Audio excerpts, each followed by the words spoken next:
Hey listeners, this is Alex, your host of EOA, Entrepreneurs of Asia. After more than a decade of venture building, bootstrapping, scaling, and now investing in Southeast Asia, I sit down with founders, investors, and entrepreneurs who will share their hard-earned lessons and stories for the benefit of the Asia ecosystem and beyond. This episode was recorded towards the end of 2021. For anyone looking for insights on how a younger generation is thinking about entrepreneurship, family business, working for or selling to an SME, how to drive innovation in an organization, this episode is for you. We sit down with Brian Su, Chief Innovation Officer of Firefighter Industries. Firefighter Industries is one of the oldest fire safety companies in Malaysia, approaching close to half a century in history here. Brian has a diverse background and wide interest, which has greatly influenced his current success today. Despite Brian launching his own startup and running a pretty successful YouTube channel for a short stint, he ended back in the family business driving change and innovation. What exactly is innovation? Why should you be on TikTok? Marketing and content strategy. What makes good content? Refounding and entrepreneurship and how to sell to an SME is what you will learn in this episode. Feel free to skip around chapters if your podcast platform supports it. The first 16 minutes discusses Brian's background, while after that we go deeper into the topics. If you're ready to learn, let's dive right in. Brian Su, welcome to the show. Thank you for your time. Thank you so much for having me, Alex. Okay, so today with us we have Brian Su, Chief Innovation Officer of Firefighter Industries. To start off, we'll talk about your background a bit. It's okay? Sure, yeah. And this will be my getting in touch with the youngsters episode. Not that young lah. Not that young, but younger than me and some of our friends. Yeah. For the audience to get an idea, how old are you? I'm 27 this year. 27. I feel a little older, reaching the 30s. But in the retrospect, I'm actually much younger than my parents, who are in their 60s. Yes. But also it feels like in my mind you're a lot younger because I probably had met you a few years ago. Yeah. Yeah. And then back then you were probably like 24. 24, yeah. Early 20s, yeah. That feels a lot younger. And I think you've gone through a lot of experiences where you've matured a lot probably. Yeah. I'm trying to mature. I think time has pushed me to mature a bit faster than I want to. Well, when you're very busy, what you'll find out is that your 20s fly by really fast. So you should really take a moment to take it in and enjoy it, because 3 years from now, man, it's gonna hit you really fast. Yeah, I'm trying to slow down time, but I don't think anyone has learned how to slow down time yet. Not yet, at least. Yeah. I'm going to be 35. That's just crazy to say it. I thought I had more time, but my 30s are flying through too. Yeah. Especially with COVID and everything. So that's true. Okay. So let's talk about your background. Mm-hmm. Since you're relatively young, most of your experience probably has been with the family business, right? That is correct. But prior to that, you had experiences in internships with the family business, banking, and dabbled in entrepreneurship, is fair to say, right? Yep. Dabbling is the right word. Yeah. You studied at UC, University of California, San Diego, 2013 to 2017. And afterwards, with your dabbling, you did your startup from the last year of university and probably through San Francisco when you moved there, right? So that is correct. For the audience to understand, San Diego, like California is probably most of the West Coast, right? Yeah. Like you say. Yeah. And San Diego's at the very tip of it. Mm-hmm. And then San Francisco's kind of in the middle of it. Mm-hmm. So you kind of have a really good experience of Southern California to, I guess they consider it Northern California, but geographically it looks like in the middle. It's actually in the middle, but most people think it's at the tip. Yeah. Because there's nothing much on top above it, right? And so, you dabbling in startups, and this was like probably the prime peak of ride share. This is when I was building Easy Taxi. Right. So, yes. But you were still in California. You had gotten your green card. Yep. Through the lottery, which was very lucky. Yeah. You dabbling, was that a result of the experience of, even in San Diego, was there an influence of startups, or what was that like? Yeah. So I think about 5 years ago, 5, 6, 7 years ago, I think like on the news it's all about like startups becoming unicorns. I think unicorns were sort of new still. There's only like maybe 100 like unicorns in the world at that time. And I'm just like reading news all the time. It's like, oh, this 20-year-old founder just got like seed funding for 100 million or something like that, right? Yeah. And it seemed really cool, right? It seemed very cool. I think in Malaysia at that time, people were pushing for startup culture, especially the government as well. I think the MAGIC, the Malaysian entrepreneurship innovation center, was basically pushing for more Malaysians to do more startups, right? And at that time, I actually joined a startup competition, the first MAGIC startup weekend I just did it on a whim, right? So I was just Googling like startup competitions, and first thing that popped up was the Magic Startup Weekend. Joined it, didn't expect to get anything out of it. But surprisingly, we came up tops, right? Yeah. I was like 20. Yeah, I was like 20 at the time, or 19. I was really young. But, small wins to me at the time was a big win. Yeah. So then won the competition, was offered some funding as well. Didn't take it because we thought we were worth more, but honestly, we were worth nothing. In hindsight? It's worth nothing. So you should have taken the money, you think? Or if I taken the money, I think my path would be a lot more different. Interesting. Okay. Would have dropped out of university. Which year was this? This was 2015. 13, I think. For the first startup, sorry. Yeah, the first one. I think it was 2013. So that's when you first started university. Yeah, my first year coming back. That means you would have dropped out the first year. Exactly. So what happened was that I took a quarter off. Yeah. My school's a quarter system. I took a quarter off, decided to work on this startup, and realized that I'm lacking a lot of business skills. So went back to school, changed my major 3 times, ended up with an international business degree. Then after that, I really wanted to stay in the States. Yeah. Why is that? Like pop culture, media, right? Yeah. Everything happens in the US. Yeah. World War happens in San Francisco with the Golden Gate Bridge breaking, right? In movies, in Hollywood. Yeah. Zombie apocalypses. Everything is in the States. I think media is facing towards that side as well. So that's where the startup, Silicon Valley, right? The startup center of the world at that time it was. So I moved up from San Diego to San Francisco. Okay. I was fortunate enough to be able to do that. And I just dabbled into it, understanding how things work. Things were more bleak than I thought it was. Interesting. I thought it was like in the movies, right? Yeah. That show, what's that? Silicon Valley. Yeah. Oh, you thought it was like fun and dorky, this kind of thing. Exactly. Yeah. But I saw the other side of it too, right? Yeah. Huge homelessness community in San Francisco. Yeah. And the other side of things, and I realized that I think Malaysia has a more flat society, flatter, I feel. Interesting. Okay. At least in my point of view, right? Maybe I'm still in my rose glasses. Yeah.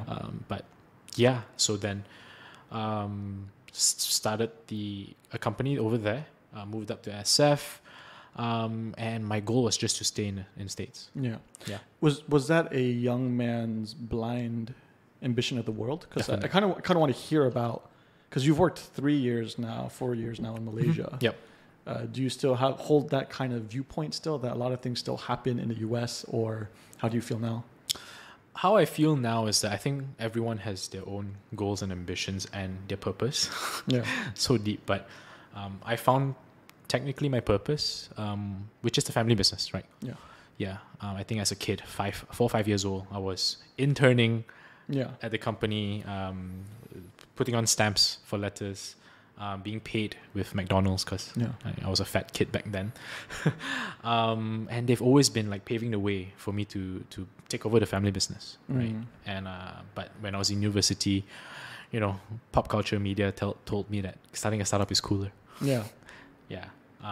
So I think my purpose now is to really carry on this family legacy, which I'm very blessed and fortunate because not many people my age is in this industry.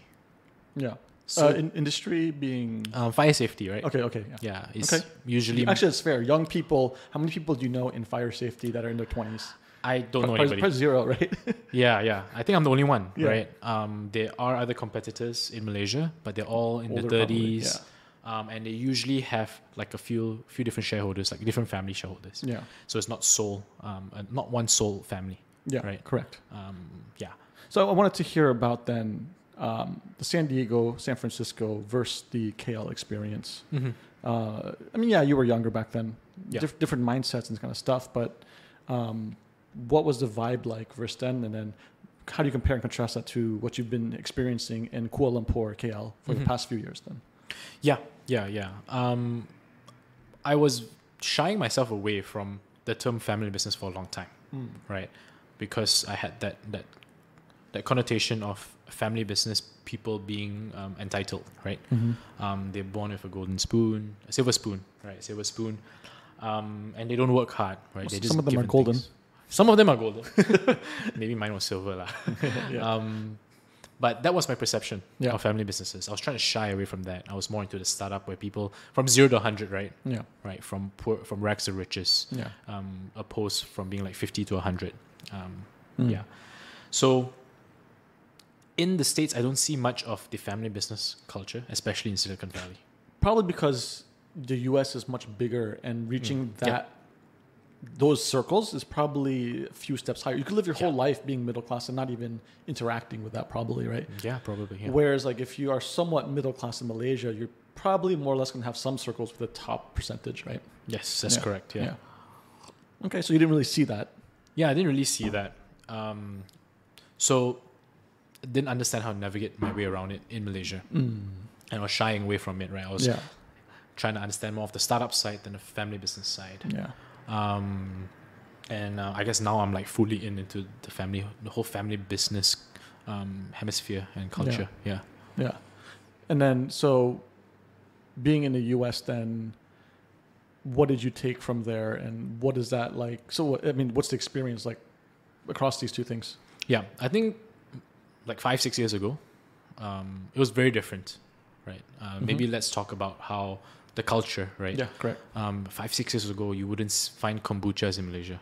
Yeah. Now there's like maybe hundreds of kombucha companies. Yeah. Fly cycles, spinning classes, yoga classes. All this were not here like 5-6 years ago. Yeah. They were for like the very small niche majority. It is still now quite niche, I feel. But I guess I'm in it now, and I see that I can find my bubble of a version of San Francisco, a version of San Diego in Malaysia. I can get craft beers now, opposed to like 5 years ago. No way you can get craft beers. Yeah. In terms of the business hemisphere, I was not too in it when I was in SF because I was like basically alone, right? Yeah. I was not in a company. I was interning, but I guess that's a very different experience still. Yeah. So let's talk about your actual startup that you spent more time on, that you worked from end of university into your 1 year about in San Francisco. Yeah. It's called Loomlens, or how do you pronounce it? Loomlens. Yeah. Okay. Yes, that's correct. So what influenced you to start Loomlens? Yeah. So this was, I think, 4 years ago. 4 years ago, if you look at the back of your phone, all phones only had one camera. Yeah. Yeah. Back then. Now you see like 3, 4, 5 cameras on some. And I think there's a quote, right? The best camera is the camera that you have, right, with you. Doesn't matter if you don't have it. If you don't have your DSLR, you can't capture the moment, right? So most people use their phones.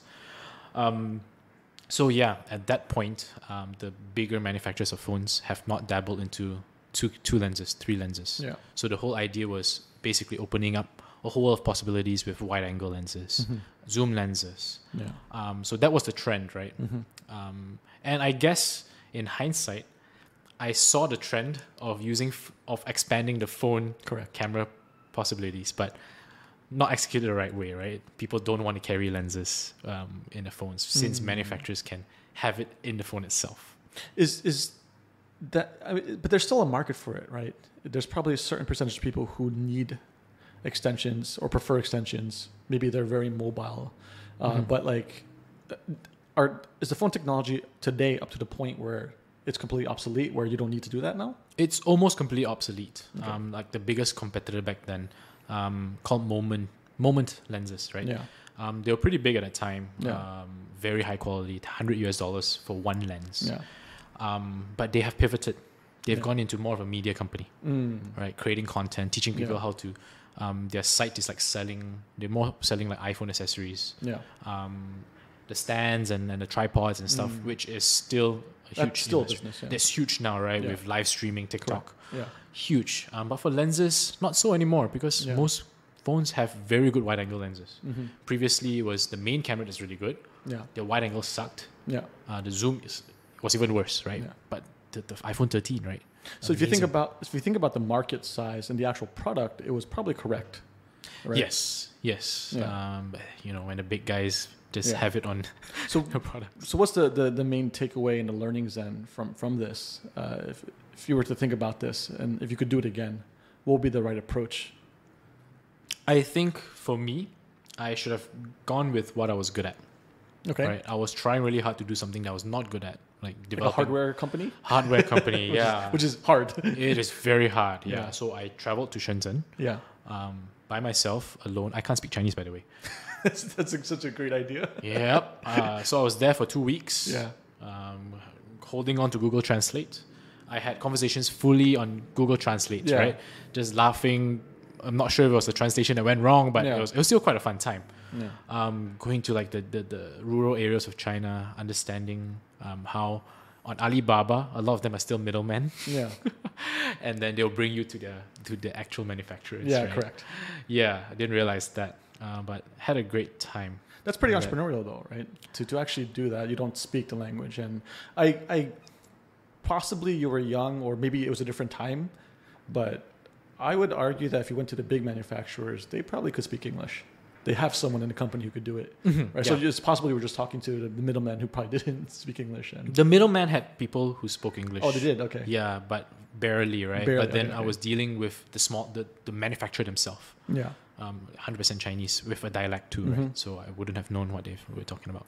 What's your main takeaway then from doing this attempt of a startup? And let me guess, did you get traction? Were you selling anything? No, it was a Kickstarter project. But Okay. then before that happened, I came back to Malaysia and found a different goal. But what my main takeaway is that I should have done what I was good at, right? Yeah, so correct. to show off what the lenses were, I was creating videos. And the videos were really good though.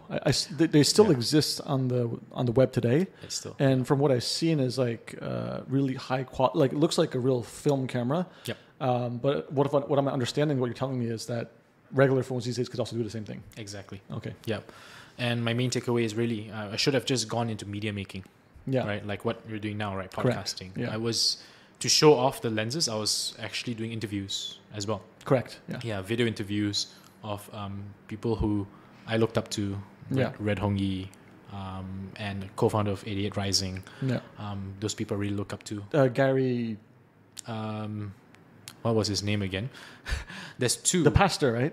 Yes, the pastor. Yes. You talked. Yeah, I think it was Gary Ma or something. Right?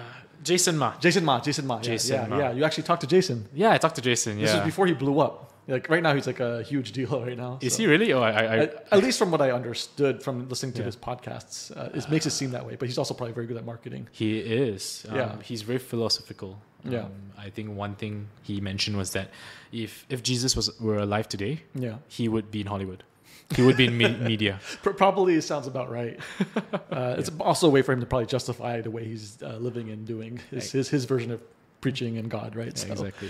Yeah. okay, that's a really good lesson. Before we get to the main topic, which is the first main topic, which is content creation and media, Yeah.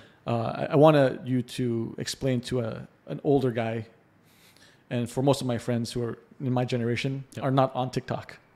Can you give me a TikTok tutorial and how do we win on TikTok and how do we use it? Because you've been posting viral videos. And you Sort of, mean- yeah. sort of, right? It's not going to be like it's not in the millions, but it's definitely in the what? They're reaching the millions, yeah. Yeah, you're reaching millions. Yeah, we're reaching the There millions you go. soon. So there is viral, right? Yeah. So explain to me as an older generation, and like these days you have to go where the audience is. Yep. You have to understand the younger behaviors and what kind of content they're into. Right? So it's as a content creator myself, I can't ignore it forever. Yep. Right now, I don't really do active marketing. So maybe you could help explain to someone like me or my profile, what is TikTok? Give me a tutorial. How to use it? How did you get to viral videos? So I didn't want to go on TikTok as well. But my digital marketer was like sending me TikTok videos at night. It's Yeah. like, Brian, you should get on TikTok. Brian, you should get on TikTok. He works for a much bigger company in Malaysia, but he's freelancing for me. So I trust his gut. But the turning point was that when my dad started using TikTok. Your dad used TikTok before you. Oh my God. Yes. So my dad has been sending me TikTok videos. Amazing. Yeah, but his TikTok profile is very different, right? Of course. You think like young girls dancing.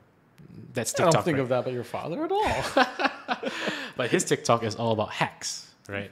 Carpentry hacks. True dad. Right. Golf. So Yeah. he'll send me like TikTok videos of how to hit your best swing Yeah. and stuff like that. Yeah. So that's when I realized, right? And I also have a friend in TikTok who's in the hundreds of thousands followers, where she told me like the inside, right, of TikTok. They are looking to transform into education, Yeah. right? They are getting companies, influencers to get on their TikTok education part where you share hacks and stuff. So then I looked back at what my company's vision is, right? Which is Firefighter Industries. Yes, firefighter industry, which is to fireproof Malaysia, right? And it comes with a lot of education. Yeah. And most people are on TikTok now, right? So we need to understand where people live, and people live on TikTok. Yes. So we went on TikTok, right? Understanding your potential customers. Exactly. Yeah. Yes. So, okay. So then you went on TikTok. Then how do we be successful on TikTok then? This came from, again, doing things that I'm good at and Identifying things that people are good at. So you learned your lesson. I learned my lesson from the first startup. Yes. Yeah. So what actually happened is that I was posting for a customer experience job on Instagram. Yeah. So this girl messaged me, whom I met on Clubhouse. I remember when you were hitting Clubhouse really hard, man. Yes, I was doing Clubhouse really hard because I think I like talking. Yeah. I enjoy talking to people and knowing more about people. Yeah. I think that's the main thing. So I found her on Clubhouse, and she was asking for the position of customer experience. But when I was interviewing her, I realized that she's good at something. She's on TikTok. Yeah. I was not hiring a TikToker at that point in my life, in point of time, which is like a month ago, right? Yeah. But she's good at it. Yeah. And I mean, all the signs were telling me, right, be on TikTok. So Yeah. I hired her as a TikToker. There you go. Full-time TikToker. Yeah. And she's good at it, right? So I just throw her, okay, this is what we need to do. Go figure it out. And okay, but like that is happenstance. That is not easy. So I've been also wanting to probably hire more people to help out because to get more leverage. It's like doing solo podcasting. It's massively time consuming. Yes. A large part of it are very monotonous. So like the amount of grit you need is very high unless you naturally love that kind of work. But it's to me, in my experience so far, it's quite rare to find someone that you could just say, here's a completely uncertain thing. Well, to be fair, she already had experience in it, but to throw something and say, just go do it. And it actually works out, right? So that's quite lucky, right? Yeah, luck. Yeah, that's one thing we will talk about. But as I mentioned, identifying things that people are good at. Yeah. So I identified that she's good at creating content. During the first interview, I told her, I think you have an eye for content. Yeah. Second interview with her, she was like, Brian, you're right. I think I'm actually good at content. So she didn't know it. She didn't realize it. Okay. She was doing TikTok for fun, right? On her free time. She was an air stewardess previously. Okay. And she was just she grounded herself after getting married. And basically she was doing other things as well. So pretty entrepreneurial in a way. And I realized she's good at TikTok. So why not I just create this job profile for her? Yeah. Full-time TikToker. Yeah. So I gave her a job that she likes doing and she's good at. Yeah. And it's really helping us out with our vision, right? Yeah. Yeah. And then, I mean, you didn't have this job in mind. And how do you go about making sure you can measure the value that's tangible? Yeah. I mean, because you can get the views. It's, I guess from a reach perspective, million hits is good. Yep. Some percentage will probably be an overlap. Yes. Very small percentage, but like that's a big number probably. Yep. Especially in terms of the type of sales that you're looking for. Yep. Depending if it's B2C, B2B, et cetera, et cetera. But so, I mean, I think it's useful. So how do you think about valuing her job and making sure it's a good job? I think for content creation, for like creative people, they're not the kind that will look at sales, like money, right? Yeah. Maybe they do, but that should not be the KPI. That should not be their focus. Yeah. Their focus is creating good content. Okay. And it's the job of the managers like me to how to make use of that. Yeah. Right. So I gave her a KPI of hitting 1,000 followers within a month. Okay. So it's something small to start. Something small to start, yes. How is followers not a vanity metric? How's that a tangible metric? Yeah. So dial back. Actually, we hit 1,000 followers like a few days ago. Nice. Congrats. Like 3 weeks behind. 3 weeks ahead of schedule. Okay. Vanity metric, yeah. It definitely is, right? It definitely is. Yeah. Likes doesn't convert. But what we realize is that no one else is doing fire safety content on TikTok. Yeah, that's true. Yeah. So it's very surprising to see inquiries on the product, like how much is the product on a TikTok video.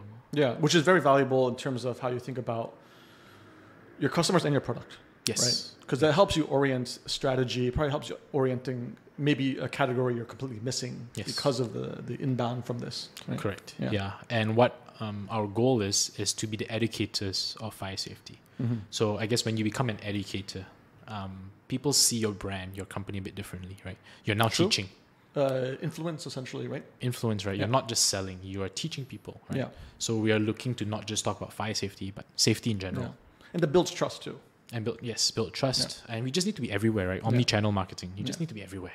So this is the perfect segue into the actual content creation media part, right? Yep. Before we continue down this path, let's talk about your past experiences in media and content creation when you were in San Francisco, right?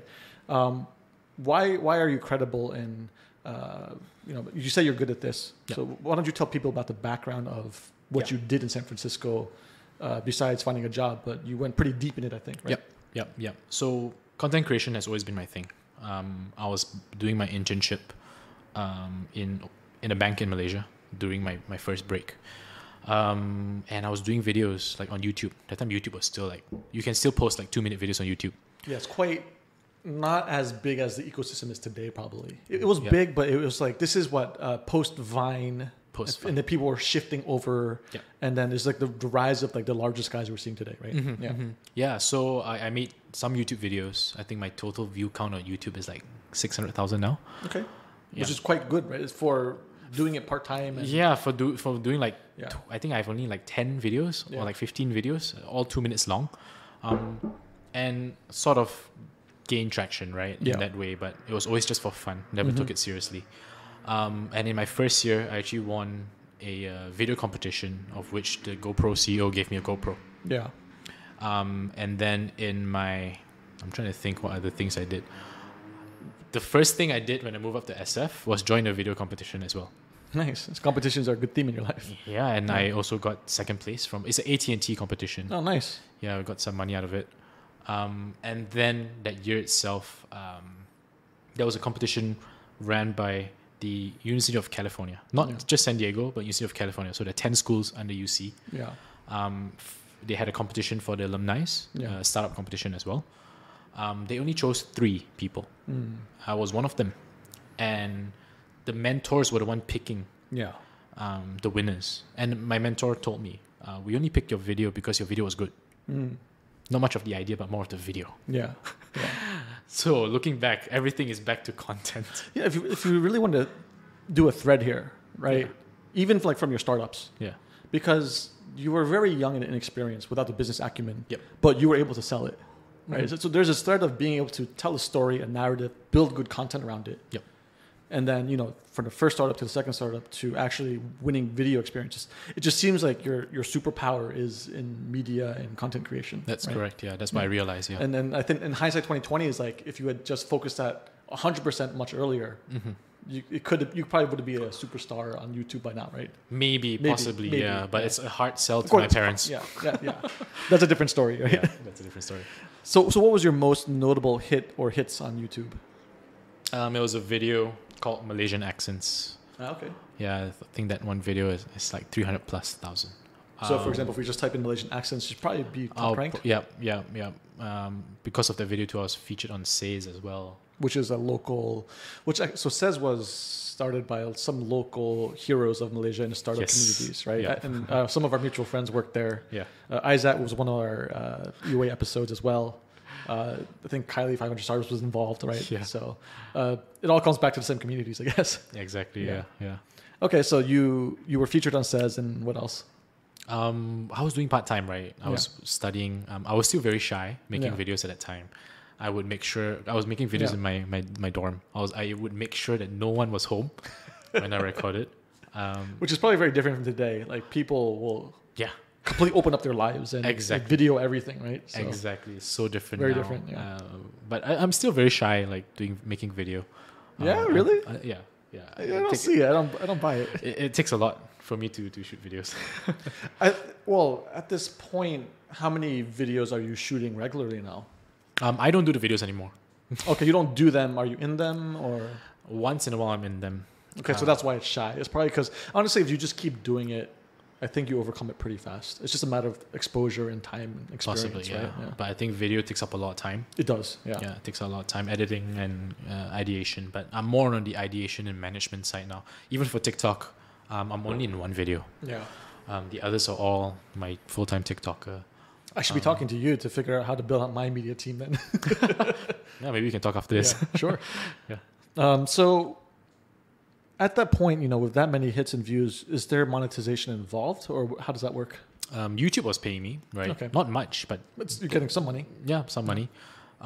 But for me, media is never about the money, right? Of course. It's really about I just like doing it. Well, if you think about Ikigai, like four concentric circles? It was three concentric circles, right? Mhm. I think you have two of them. You're good at it. You love it. Actually, you have all three of them, and you could make money from it, possibly, right? Possibly, yeah. And you have made some money from it, so. Technically, I made money from it in the family business I'm in now. Yes, exactly. So you're applying your superpower in the context of your everyday work now. Yes. And it is actually driving value. Yes, surprisingly.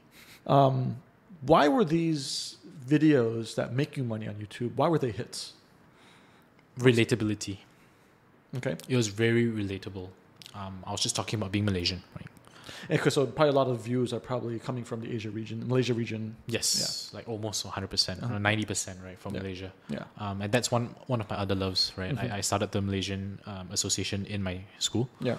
And I've always been a proponent of Malaysia. So again, media Malaysia. So that's why I'm back here. Yeah. Which one was your favorite video and why? I think it's one that I did not post on YouTube. Oh, okay. It's one I posted on Facebook. Mm. And it was about why the movie Crazy Rich Asians is so important for Malaysia. Mm. It sort of went viral on Facebook, Okay. but it went more viral within the auntie and uncle community on WhatsApp.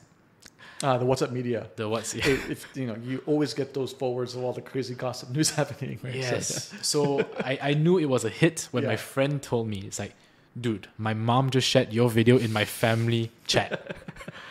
And there were a few people who told me that it went into the family chats, Yeah. right? So that's when I knew, okay, it went sort of viral Yeah. on WhatsApp. Yeah. Okay. Yeah. And then why was that your favorite? It was a very simple video. Yeah. So I shot it within an hour. No. I edited it in a moving van in Thailand. Nice. And I published it using some hotspot connected to my phone, right? When I was in a moving van in Thailand. That's the power of technology days, especially in media, right? Like we're getting even more direct and more mobile to create stuff, and it's creating a whole different landscape for media, right? Mm-hmm, mm-hmm. So you did interviews, right? 2-minute interviews about that, yeah. So tell me about your method and how do you figure out guest and host chemistry? I maybe did 7 to 10 interviews. Obviously not as extensive as you. Yeah. But I think the key thing I had was I was genuinely interested with what they do. Mm. And I guess that's where the questions keep coming, right? Yeah. I'm actually very interested, like why are you doing art, right? Mm-hmm. Why this media company? Yeah. Yeah, I was genuinely interested. And I think once you're very true in something, people see it. Yeah. And I guess that the chemistry just... Yeah, so you hit upon 2 important parts, right? When you're creating the content, relatability. Yes. Very important. So when you're thinking about creating the content, like there's a lot of work goes into it probably, right? So that would be the next question. But, you have to really think about who's it relating to. Mm-hmm. And at the same time, you have to be genuinely interested with the person sitting across from you, and hopefully they're also interested in you. Yeah, exactly. Right? Otherwise, it can be one way. It still can be good, Mm-hmm. but it's also much better when it's like a dialogue. Yeah, right? it's a two-way thing, yeah. Yeah. So what was the process of going to creating that? How much work was it beforehand? How much was work during? And then about the post-production? Just for 2 minutes. What did that look like? Mine was more on the post. Okay. So I was making bite-sized content. So this was when Nas Daily was really big. Explain to the global audience, Nas Daily. Nas, it's a hard sell now. He used to make 1-minute videos. Yeah. Basically traveling the world on interesting people. Yeah. Or interesting cities. I was trying to do that format too, right? So 2-minute videos. So there was a lot of post-processing because I was just cutting up snippets. Yeah. interesting, hard-hitting snippets into the video. So it means you had to think really hard about what was good and why. Yes. So I was crafting the story after rather than before. Okay, so what was the process of going before then and during? Before, honestly, I didn't do much research. So it's just really pure, genuine chemistry then has to drive it, right? Yeah. Were there any bad interviews because of this? Not really, actually. I mean, there was one bad one because I was still hungover. Okay, different reasons, right? Yeah, but everything else was pretty chill. Usually, I go to their homes. Okay. And just genuinely just trying to understand them, right? Okay, so then so then it's just kind of like a free-for-all process. I've tried to do some interviews with that, and it's really either hit or miss. Yeah, that's true. Right, so like it's like the person gets you, it's just an ongoing conversation, but sometimes it could be like very one way, and then you have to work extra hard. And if without the prep or structure, those usually end up tanking pretty bad, actually. So tanking pretty bad, and also editing it. After, yeah, then editing, then trying to figure out what's the good bits, right? So yeah, exactly. Yeah. Okay, so it sounds like a very kind of loose process, but then you did the heavy lifting at the end because probably out of how long was the recordings or interviews? 15 minutes. 15, 20 minutes. Then you try to squeeze 1 or 2 minutes out of that. Yep. Okay. Interesting. And then did you think about marketing? Did you do that at all, or didn't matter? It's just the content itself. The interviews was meant to be the marketing for my lenses. Oh, interesting. Okay, so you were trying to tie so you're going in circles a bit, right? Yes, yeah, okay. yes. But I enjoyed making the content more than I was developing the product. Yeah, that reminds me of my first business when I was raising money and trading and investing. Yeah, I enjoyed building the business part probably more than the trading. I wasn't like a terrible trader. I was probably better at the understanding markets, analyzing, but I realized I enjoyed building more. But that you only realize later on, right? When you keep doing it and understand yourself better. And you have to look back, right? Hindsight. Correct, exactly. Yeah, exactly. You don't realize it that day itself. So it seems like maybe you could add on to what we talked about. You talked about relatability and authenticity. Yep. Chemistry, right? What other fundamentals go into a good piece of content? So I guess relatability also ties back into pop culture. Yeah. Right, pop culture. You have to understand what's happening in the world. Okay. So I have to get on TikTok for sure then. Exactly, right. So like for my TikToker, I'm getting her to use Hootsuite to do social listening, right? Yeah. To understand what people are talking about. So we need to talk about the hot stuff. Yeah. Yeah. And related to your industry of fire safety, which is quite unique. Yes. Yeah. But our first viral video was more on Malaysians in general. Okay. Yeah. But our second one is fire safety and things that people do. So that's interesting. So you're mixing up the content pillars, right? So if you think about content strategy and about how would you add value to your business from a marketing standpoint, which is getting more customers and sales eventually, right? You are hitting multiple pillars that are not necessarily purely all fire safety. You're trying to be also more trendy. Yes. Yeah. So how many pillars are we talking that you kind of hit across for these types of videos and channels? On TikTok or in general? You tell me. I don't know your general marketing. We'll get into that more, but yeah. Yeah. So I tend to talk a lot about relatability in terms of being Malaysian. Okay. Because that's our target market at least for our business. It's our target market, and we are, based in Malaysia for past 47 years. So we need to talk about that, right? Yeah. And very niche. 31 million people now, 32 million people. Over 30. Yeah, over 30. Approaching mid 30s to 40 soon. Yeah. Yeah. Yeah. So the thing about fire safety is that nobody cares. In your everyday life. Until it happens. Until it happens. Yeah. It's almost like insurance. Exactly like insurance, right? Yeah. It's something that nobody cares until it happens. Yeah. So that's why we're trying to expand out of fire safety to be more relatable. Yeah. So we're trying to talk about safety in general. This is soon, not yet. Okay, so the way you think about the content pillar, one of them is broadly is general safety. Yes, because then we expand the horizon of being more relatable. So what do you do if you get cut with a what's it called, a rusted piece of metal, right? Yeah. What do you do, right? So we're going to talk about that. Okay. What do you do if you break your hand? We'll talk about that. Nobody talks about this kind of things. Yeah. And along one of these is like as you build your broader base, you add in fire safety as well. Yes. We'll talk about relatable things like the fire alarm. If a fire alarm rings right now in Malaysia, you just disregard it. You think it's a false alarm. Right. Yeah, no, like half the time in my apartment building, even though they give warnings, sometimes you're not sure. Yeah. But part of me is like, I half the time I'll ignore it. Half the time I am worried. Yeah. So you're not sure. Like you don't want to be that person stuck in the fire and die there because you didn't listen to the alarm, right? Exactly. So what should you do when a fire alarm happens? So we talk about that. Okay, so you try to raise the awareness and then actually Back to relatability again. and influence the right behavior, Yes. which then ties back to your business branding, trust, etc. Correct. Yeah. And this is a very top-down strategic approach. Why this way, not why bottom-up? Why not just focus on the high-quality content that's targeted that gives you the actual conversion faster? Why this approach? We have high quality content. That's more for advertisements, for ads. So this is direct advertising then? Yep. Okay. Yep. Yeah. For Okay, so ads. honestly, so you're trying to run two strategies, I guess, at the same time. Mm-hmm. How do you have budget to do this, and are you not stretching yourself too thin? Is this the correct way forward? Yep. So we do everything by ourselves. We are considered a small medium enterprise.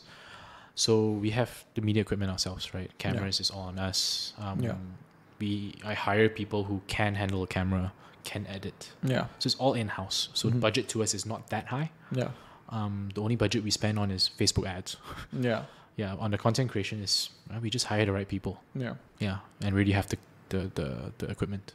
Since we're talking about this topic already, let's take a few steps back and talk about the transitioning to the family business. Yeah. I think the Taobao podcast, you did a podcast already that covers the family aspects really well already. Mm-hmm. So I don't think we need to really talk about that. But for people to know, give a quick brief of what Firefighter Industries is.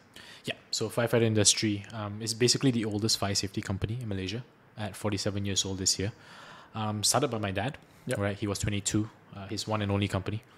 So when you were making videos in San Francisco, he was building basically a monopoly in Malaysia and being very successful a business person at 22. Thanks for. But to be fair, me in hindsight, he probably would have not seen it that way either. I bet you he didn't know what it would turn into. No, my dad is. Or he had the vision. Don't tell me he had the vision. He's like. He doesn't have a vision. Yeah. He just works hard. He just works. Okay, so he just picked the niche and he just grinded, and it just turned out to be very good. Because that was the only thing he knew. Yeah. His dad was sort of in a fire safety company too. Yeah. And one day his friend told him, he's like, hey, you realize that all buildings need fire extinguishers, right? Yeah. So he's like, oh, okay, there's a need. Okay, I'm going to just do it. Things were much simpler back then. Exactly. And the way industries were built were very different back then, right? Yeah. Okay, so it's the oldest fire safety company in Malaysia, which is quite nice. Tell us about the profile of the OG entrepreneurs, your father and your mother. Mm-hmm. Tell us about their background, their profiles. How were they able to essentially build? Is it fair to say monopoly or is it oligopoly? Is there something comparable size fire safety companies, or are you just far bigger than your competitors? There are a lot of other competitors, but we are the only one that's focusing a lot on branding and marketing. Okay. And we are one of the only ones that are focused on direct to consumer. How about in terms of scale? Are you guys the biggest by far or about the same sizes? We are not the biggest, but we are the biggest in terms of B2C. Okay, so it's essentially an oligopoly, which is there's only a few players probably then in the space. Yes. Right? Yeah. So tell us about your parents, your father, your mother, as entrepreneurs. How were they able to establish this nice niche, this very profitable niche with a few other guys only in this country? I think back then, like you mentioned, business was so much simpler, right? Entrepreneurship was so much simpler. There's a need, you go ahead, you make money, you start a business. Yeah. Same thing with my dad. He's like a cockroach, right? As much as you want to kill him, he just doesn't die. In a good way. In a good way, yes, in a good way. And that's him, right? Yeah. He's just very hardworking. Never say die, right? I think that's a Chinese proverb. Never say die. Correct. And my mom came in when I was born to the company. So my mom joined in 27 years ago. With experience from corporate, from Sime Darby. So she was in Sime Darby doing real estate. What is Sime Darby for people? Yeah. They've grown, right, to everything, right? A conglomerate. But she was in the real estate side of things. Okay. Sime Darby owns like car dealerships. They own plantations, commodities, everything, right? Yeah. So she was more on the real estate side. In the other company actually, because Sime UEP. So Sime Darby actually bought Sime UEP. And Sime UEP was their real estate arm, right? And Sime UEP is actually a British company. No, sorry, it was British. It was Hong Kong company. Hong Kong company, okay. Hong Kong company, yeah. Like a few Hong Kongers came over here to start a real estate company. So yeah, she brought in some knowledge in terms of corporate, right? So Mm-hmm. my dad basically started a startup, Yeah. right? Very messy. Yeah. Everything is just done on the fly. Yeah. No processes. And I think my mom came in, those were set up because she understood corporate. Yeah. Well, I heard a very interesting podcast today with Satya Nadella, the CEO Mm-hmm. of Microsoft, and his point was that him taking over as CEO, like he never imagined it when he was like he wasn't really up for the job either, and I heard that. he knew he would never be the Paul Allen or Bill Mhm. Gates as a founder. Yep. And then even like Steve Ballmer was technically very early too, so he was Mhm. building it out. He's the credibility of building it up with Bill in the early days. Yep.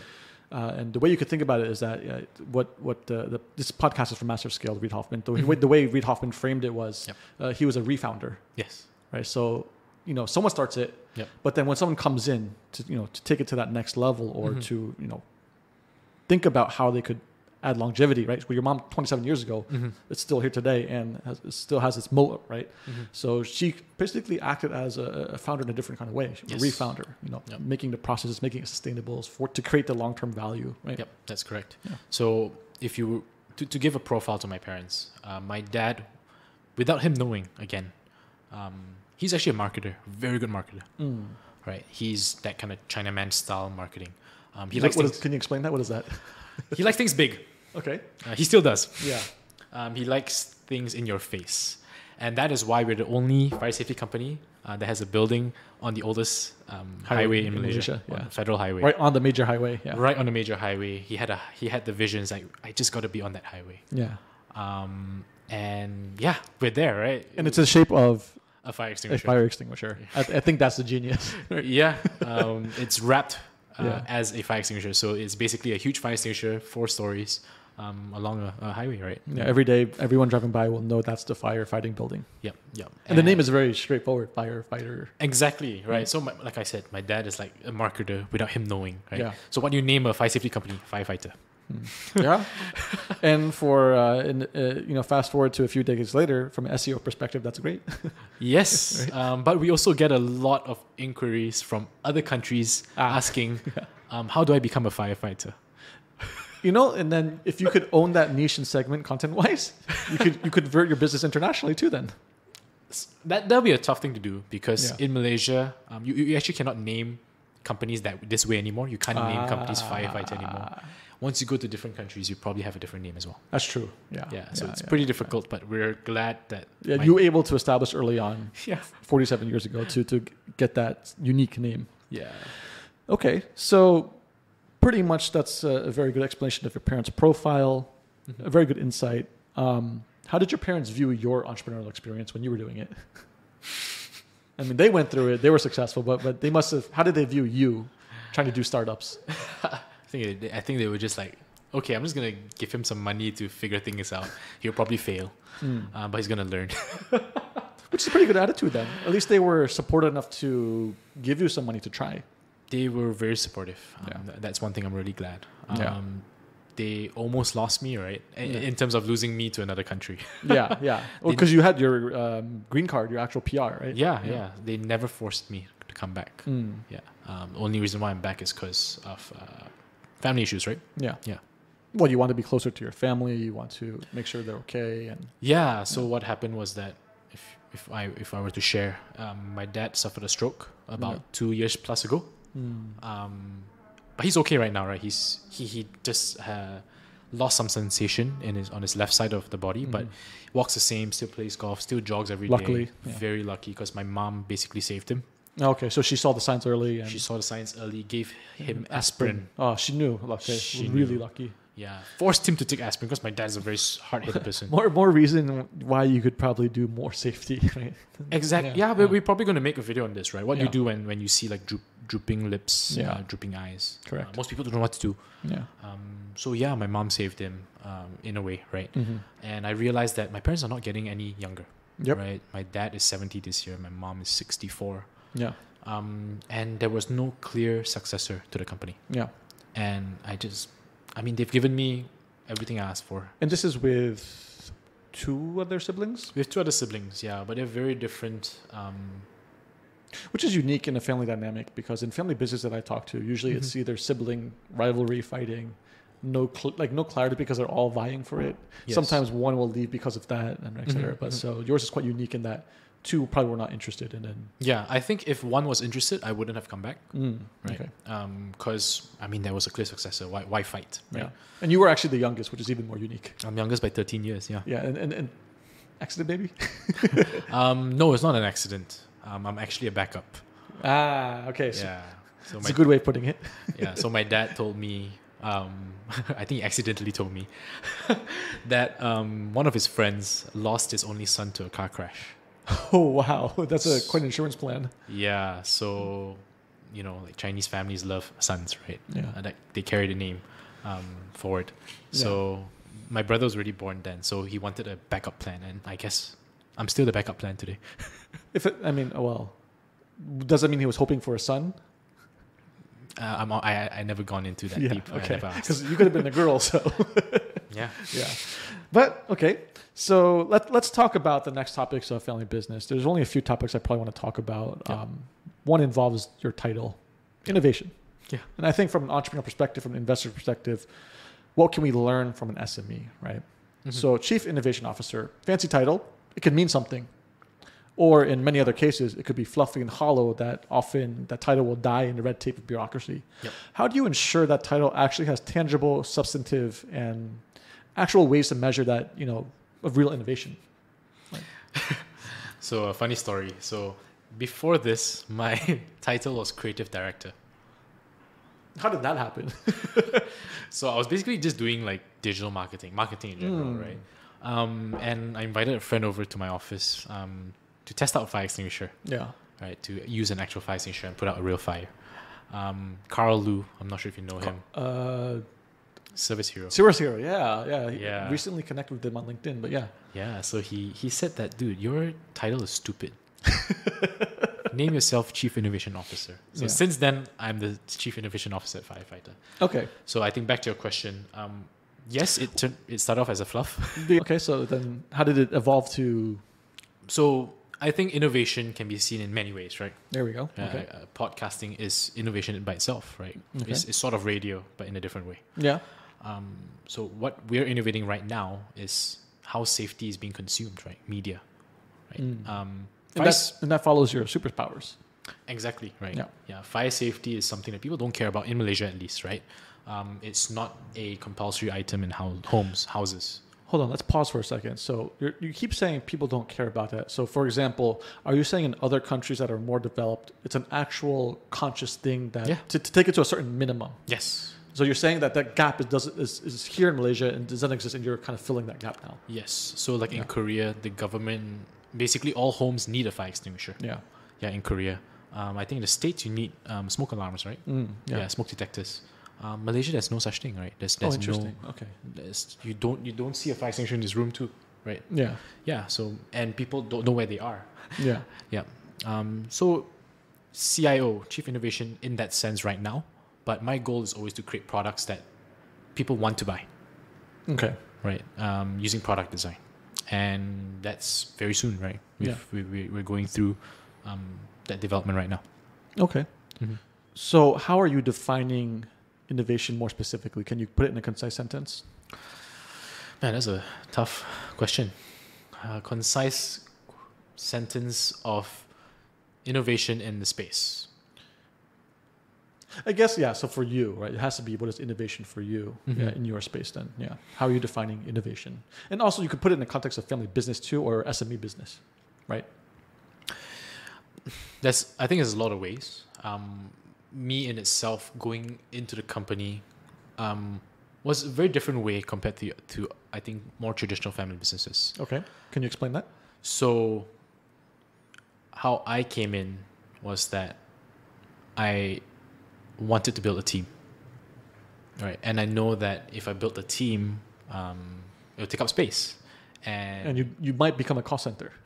Yes, I am still a call center right now, according to my parents, but obviously not, right? We are bringing in profits, but to them they don't see it still. But you have to probably explain that also. Yeah, but innovation in a sense, when I first joined in, I wanted to develop the space, right? The space where young people are used to or want to work in. Mm-hmm. So I was given thankfully we have an office space with extra space.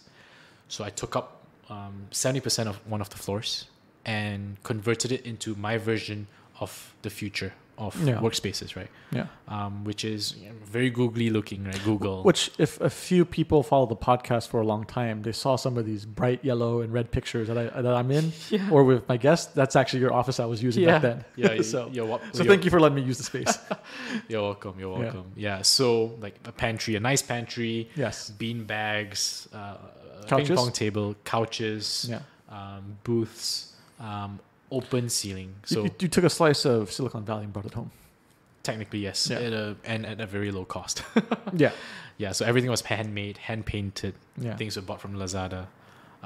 So in itself, that was innovation when I first came in, and I hired the people I wanted. Mm-hmm. Right. I'm still hiring the people I want to be in the company. Yeah.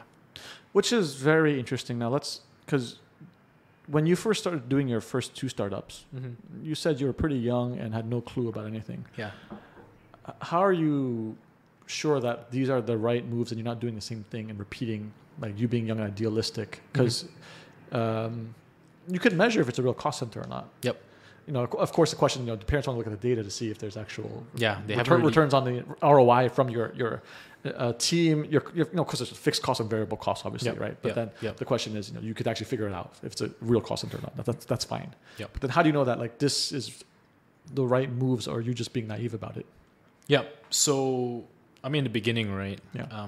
I'm like I mentioned in the beginning, like I'm a creative person. It's hard to give me a sales as target.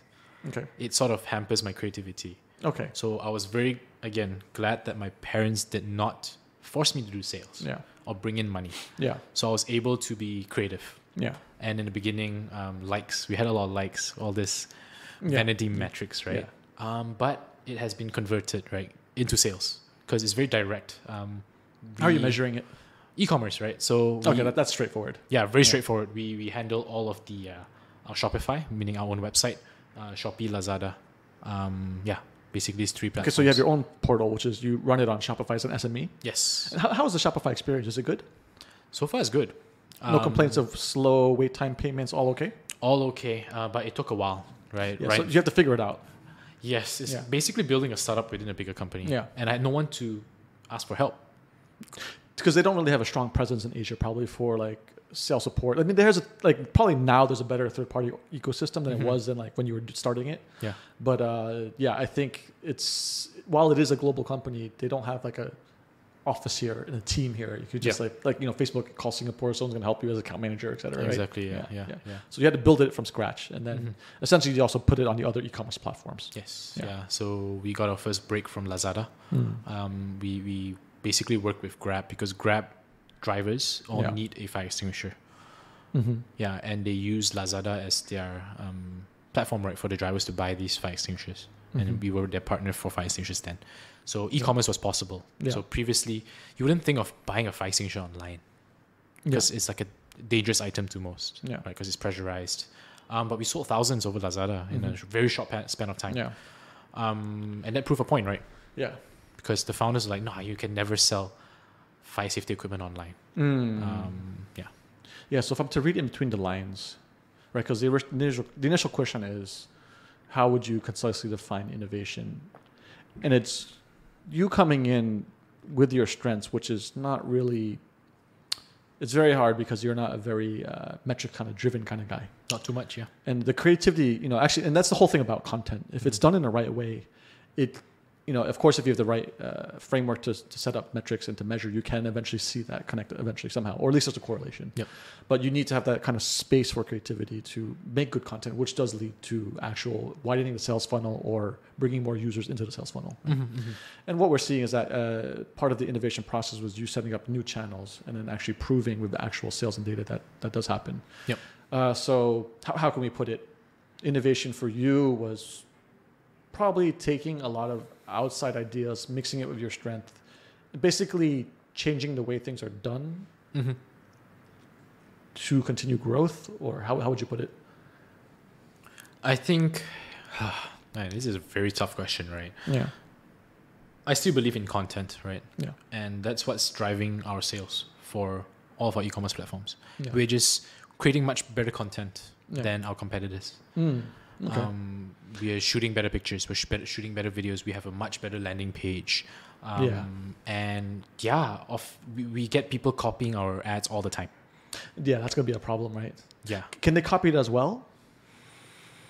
I mean, if you're selling our product, if you're reselling, of course, use our pictures, right? But we don't have any resellers right now. Yeah. At least online. Of course, you can flag it, right? Like on Shopee, Lazada, if they're using our fire extinguishers but selling someone else's. Yeah. But it's not that big of a problem, at least I feel. Yeah. It's still within our goal of fireproofing Malaysia. Yeah. People are still getting content. So the way you could think about it is like also how probably Alibaba thinks about general e-commerce. You do grow the ecosystem. Yeah. If you widen it with more awareness, eventually it benefits. But you do have to have strong enough brand and moat to make sure your stickiness is there for your business that can grow too within it too. Right? So. Exactly right. So I mean, if people, so we control the what do you call it? Our supply chain. Yeah. Right. We control it. We're the only one that's doing direct to consumer. Everyone else are using agents. Yeah. And it's very difficult to handle agents. Yeah. They can post whatever picture they want on Shopee. And No Lazada. quality. There's no quality. consistency. Exactly. Misinformation. Misinformation. Yeah. So we're controlling our supply chain. We're controlling the content. Yeah. So yeah, they will come back to us, right? Yeah. And I think the way that our audience can think about and listen is that to listen to what you've done relative to the old business, which I think we'll talk about in a bit, how to contrast that. Yep. And that was what your title means, Chief Innovation Officer. Right? It's probably bringing these new ideas, new processes, a new set of culture probably. Yeah. Right.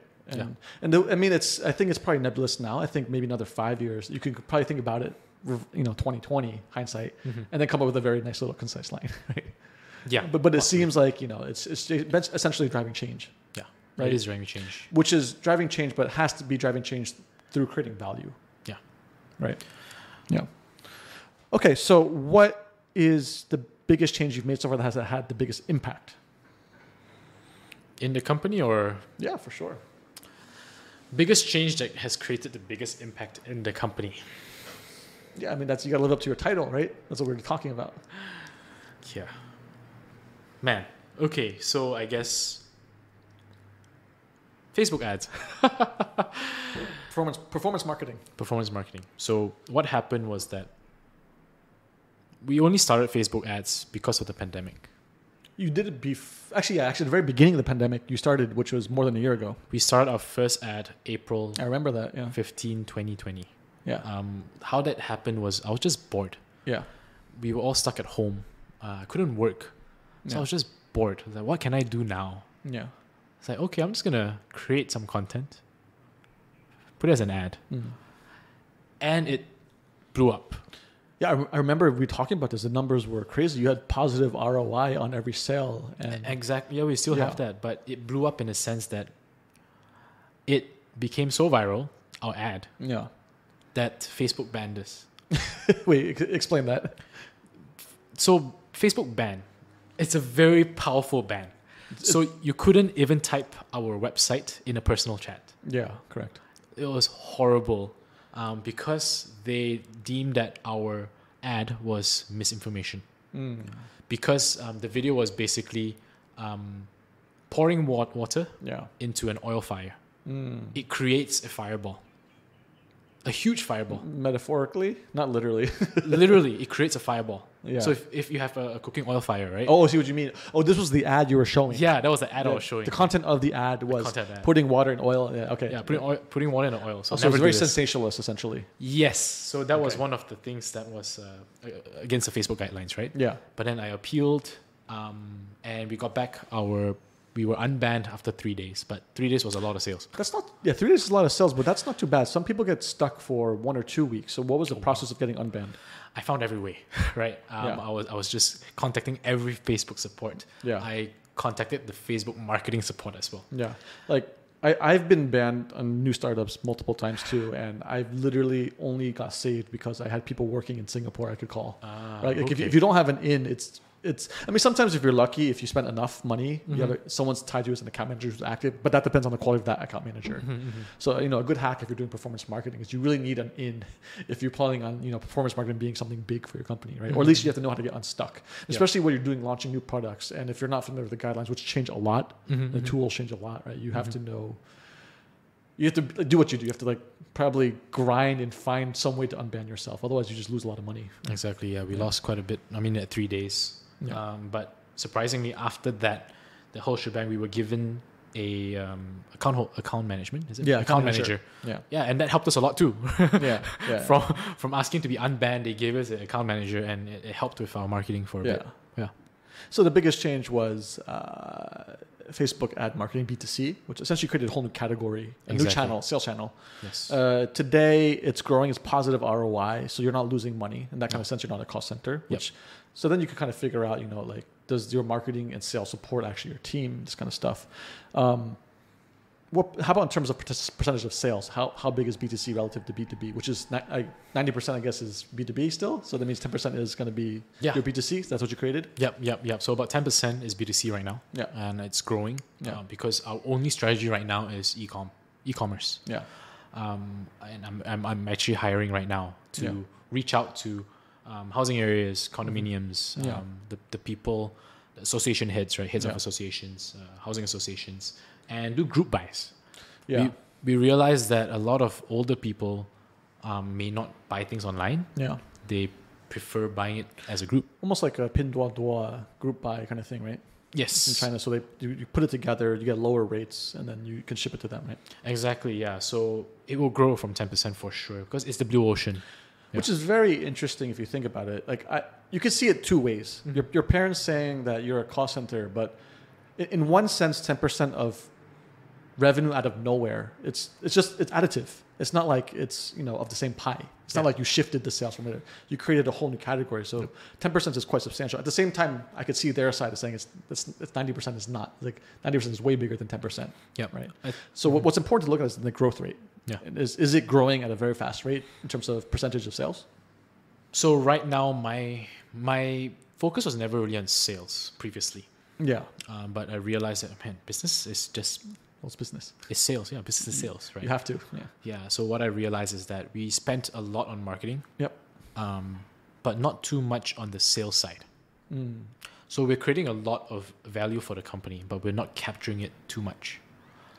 Essentially, you're getting a lot of lead gen that you're losing. A lot of lead gen. Yeah, so no one's following up on the different types of categorizing. What are these customers? What are the segments? Now, what's the correct way to get them into the funnel to actually convert a sale, right? Exactly. Okay. Yeah. So a lot of the B2C buyers are B2B, right? They work. Yeah. So right now I'm hiring salespeople. I don't have a salesperson in my team. Yeah. They're all customer experience. Their KPI is never sales. So I realized that I need a salesperson. Yeah.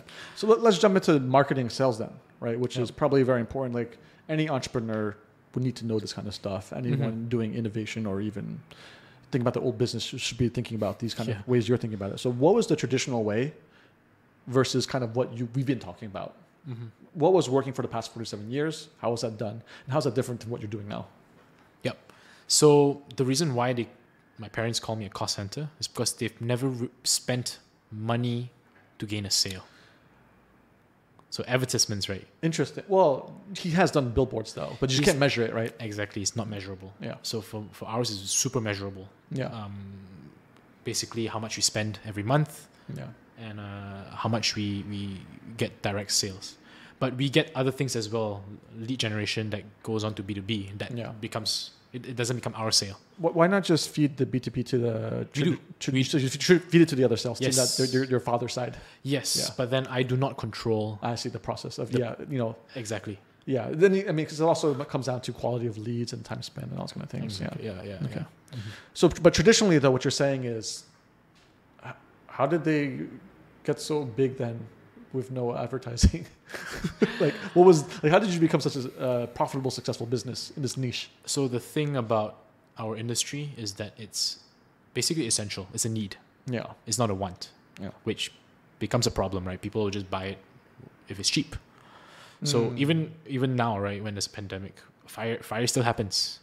Yeah, so it's more of a natural function of like, to me the question isn't like what's the previous user journey before the internet, like for the past 47 years, how did they come to you naturally, organically? Yeah, which is amazing. That's a great business, right? Every entrepreneur wants that business. Yeah, so believe it or not, 47 years we do not have any outbound salesperson. Zero outbound. It's all inbound. Maybe the first few years we were knocking on doors. That's just like sitting on a gold mine. It's amazing. Exactly, no outbound. So I am hiring the first outbound.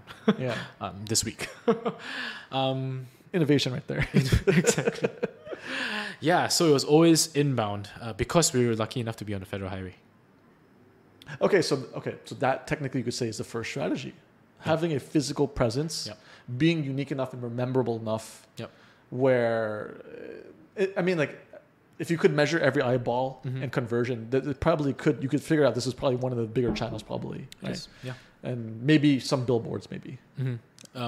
Billboards, because we only went into billboards because the government had a grant back then for marketing, because a lot of SMEs were not spending money on marketing, branding, even packaging. Yeah. So the government was pushing for that, and we were lucky enough to have that grant, and we just went on the billboard. Right now, it's not the grant anymore, but we see the value in it. It's just branding. Okay, so let's take this from another angle. 47 years, just natural, perfect, organic, inbound. Yep. So very consistent at its peak of market share, probably. It's probably so over 47 years. Is it still growing organically, or is it declining? So there's a glass ceiling, right? Yeah. There's a glass ceiling. Natural market size probably for fire insurance, right? The glass ceiling is not because of the market size. So you're saying you could grow bigger even? Yes. The glass ceiling is because of operations. The HR, right? Yeah. The talent in the company. So SMEs, right? A lot of time the final say, or like the thinking is done by the founders. Yeah. And the employees are they just follow. They just follow. Yeah. They just follow. So the glass ceiling is the founders, or the founders, right? The directors. And that's their glass ceiling, right? Yeah. So they've never really put money into talent. Well, essentially what you're saying is part of your job of innovation is developing a new culture. Exactly. To get an engaged employee base. Exactly. I'll throw you something else you could think about. If you want an engaged employee base, you should think about giving some employee options then. That's something that's difficult for now. Yeah. Because of the founder wanting control. Dynamics and that kind of stuff. Yeah. It's difficult, but I don't think it's impossible. Just time, probably. Yeah, just time. I'm actually hiring a people and culture position. Wow, man, your parents must be this son is just burning all the money. Yeah, but because just last week, right? Yeah. We realized the core problem that we have right now is turnover of employees and not hiring the right people. You gonna share any numbers on that? Like, what's the turnover look like percentage-wise? What does that look like? And then what time frame? We don't have the numbers. Yeah. So it sounds like you got a few problems that you could fix innovation-wise, which is data culture too. Right. The fact that generating report instantaneously, or even a weekly or daily basis, which should be happening, right? You should be getting your daily, weekly, quarterly reports automated. Yes. And then the question is, then your parents could see with clarity that, what is the value being driven for each segment, whether it be B2B, B2C, or whatever, or your team even, right? Yeah. So you got to fix that. And then the secondly is the talent culture part. Yep. Which honestly is, if you think about it, your mom was a refounder. You're acting also as a refounder for the next generation. Yeah. As an inheritor. I think so, right? Yeah. I guess so. So in a sense, like, you're not doing two things far from entrepreneurship, except it's entrepreneurship. You're doing it within the company. Right? Yep. Yeah. Yeah. So basically, data, right? You mentioned data. Yeah. So that's one of the first things I came in to do, right? Developing an ERP system. Okay. Yeah. And before that, paper? It's still paper. So that's so hard to fix. It's very difficult. So we just launched our ERP 2 months ago, and a lot of pushback. I can also understand it, because if the ERP is not implemented in a way that people understand, like what happens is people end up not using it, and then you're just wasting even more money. Yeah. Right? The thing is, people had to use it, right? Because it's from top down, but not top down. Yeah. So you're saying you versus. Because so both of my parents skipped the whole generation of using a computer. Okay. That's very hard. Yeah. Yeah. So asking them to approve quotations on a computer, they just can't do it. Yeah. But my mom's trying. Yeah. But we are all trying our best, but it's very difficult, right, to take all of these digital things in. For your business, I would imagine things are pretty rigid and like it's pretty stable processes. It shouldn't change too much, right? Mm-hmm. So I guess an ERP would be appropriate because the other way I could think about it is just digitalizing department by department and then trying to put it together. Does that make sense? Or why did you go straight to ERP? I need data. So I came in, started using Shopify. Live, real-time data anywhere I am in the world. Yeah. And I come in looking at our systems. To get our sales report, I have to go to the office physically. Yeah. Get someone to search for the papers and make an Excel sheet. Count it, yeah. Count it. Manually make an Excel sheet. Probably enter a type one by one. Manually. Yeah. So, we have like an accounting system, right? But you can't use an accounting system as an ERP system. It's different. Yeah. I mean, typically that's the first step that it integrates further, right? Yeah. Here's an interesting way to look at it for our audience too then is which ERP system are you using and how did they convince you to use that one, right? So say I'm an entrepreneur doing a SaaS business and I come across an SAP as my customer. Like how can we think about engaging you and what convinced you and what's the product like and how do you know it's a good fit for your team below? How do you guarantee they're going to use it, right? And how do I sell to you to do that? So we're using a much smaller company. Local? Right? A local SME company. Probably because you need a localized solution for regulations, or is it not? It's more on costing. Okay, so you're saying foreign SaaS companies are more expensive. Much more expensive. Okay. So ours is very cheap. And what are we talking? What range? Give me a range. 100,000, right? A year? A year is like a few thousand, like a couple thousand. Okay. Super cheap, right? Yeah. Which obviously comes with some drawbacks, right? Yeah. A lot of figuring out to do. You're telling me it's one-time cost.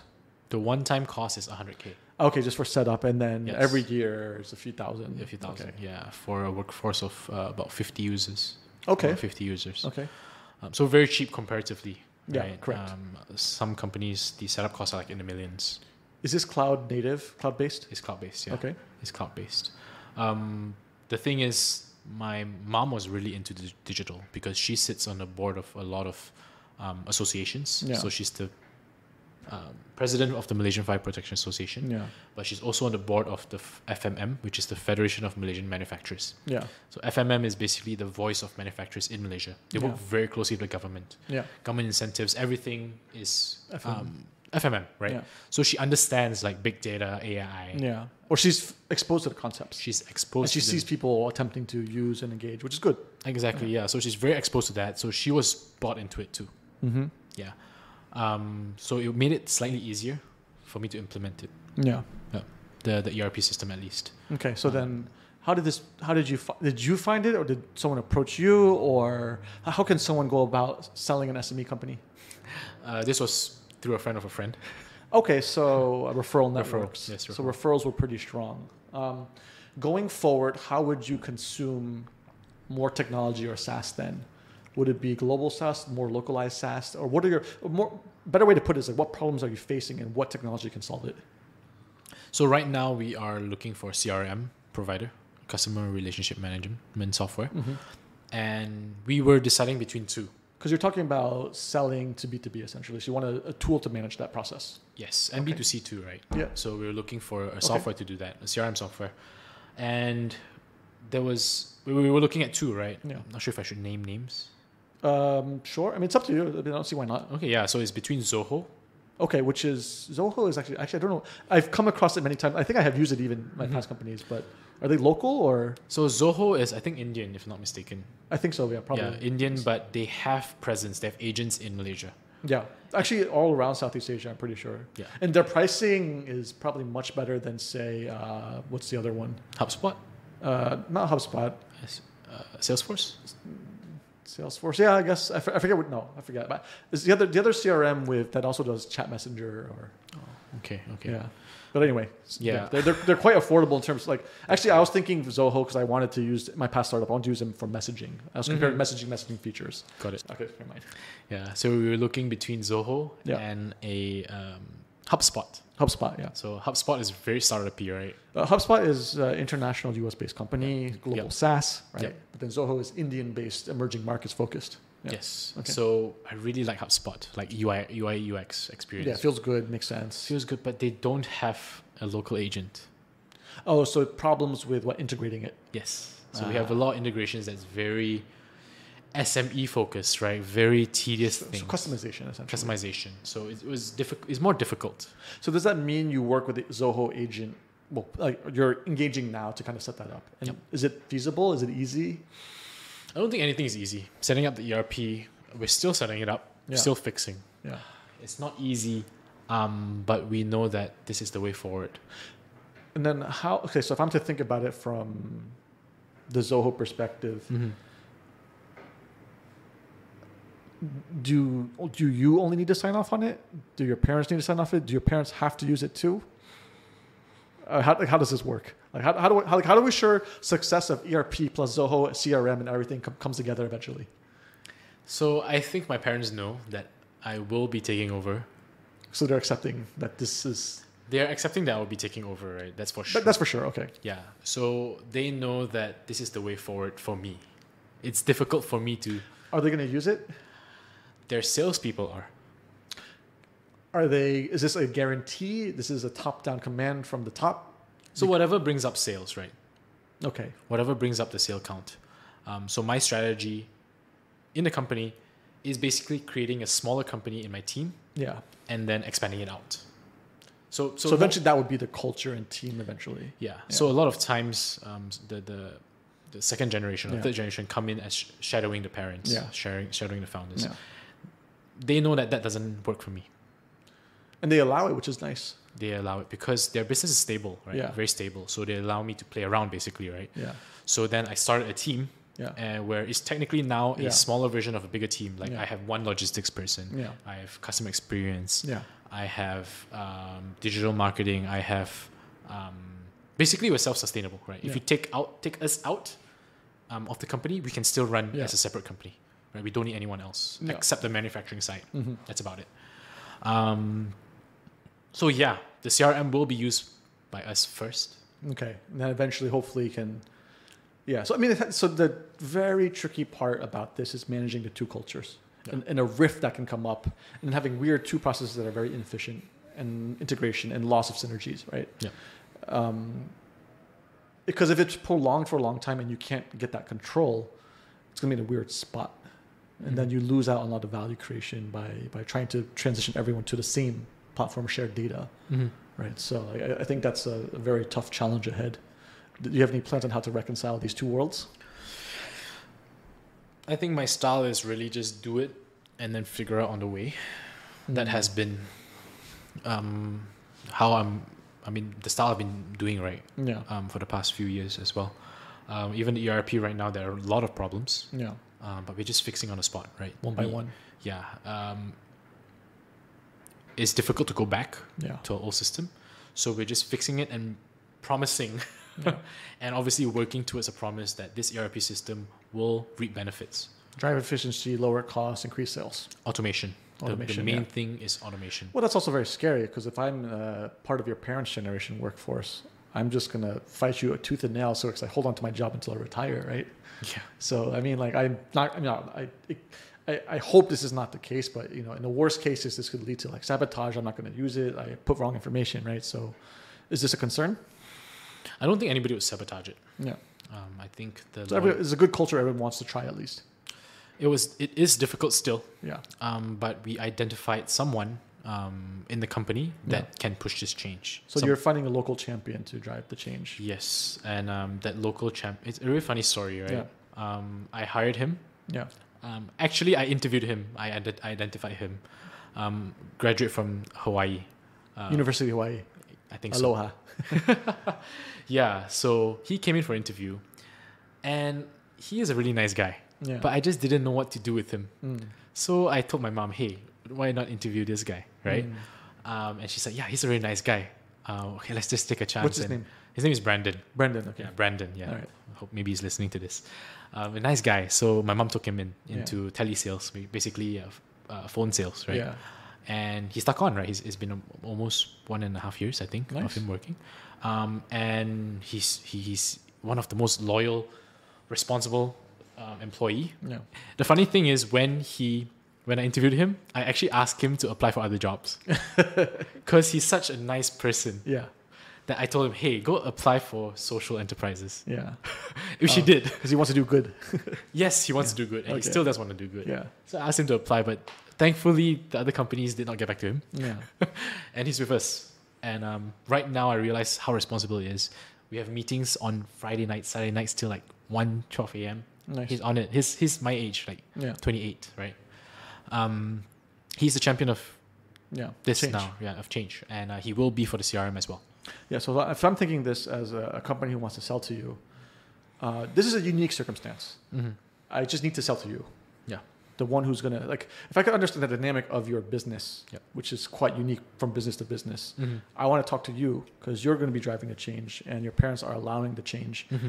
And then you are finding local champions to push with it. So the element of a successful sale means that I need to know further your team, how it's structured and how that change is happening to make sure like you are connecting the right dots. Because even if I could sell to you, my retention and stickiness is not there if the champions fail. Yep. Right. So it's very important to get all those dynamics. You're doing it from the building perspective, but from a sales perspective, you kind of want to align all this kind of information, which is very complex actually, right? It is. I think pushing forward to go even get into this project of ERP, what I did was basically scaring them, right? Yeah. It's like if you don't do it, you'll fall behind. Yeah. So that has been my FOMO. Yeah, FOMO. Great motivator. Yeah, FOMO, right? So that has been my tactic. Yeah. And usually these conversations do not happen at the office, right? It usually happens outside of a home, vacations, golfing, exactly, right? Yeah, so I guess family businesses, very different strategies. Yeah. Okay, I think that's a very good section. We talked about, but the last section I want to talk about then is what the same theme that will come up for every family business I've interviewed, which is succession planning. Mm-hmm. And before we dive into that, it's very important to understand the vision of what your parents want for the future, even if it's very simple. Mm-hmm. What has been the vision for firefighter industries coming from your parents? And is it different between mom and dad, or is it the same? So this is really funny, right? We got into a lot of arguments because I asked them one question that they cannot answer until today. What is the vision of Firefighter?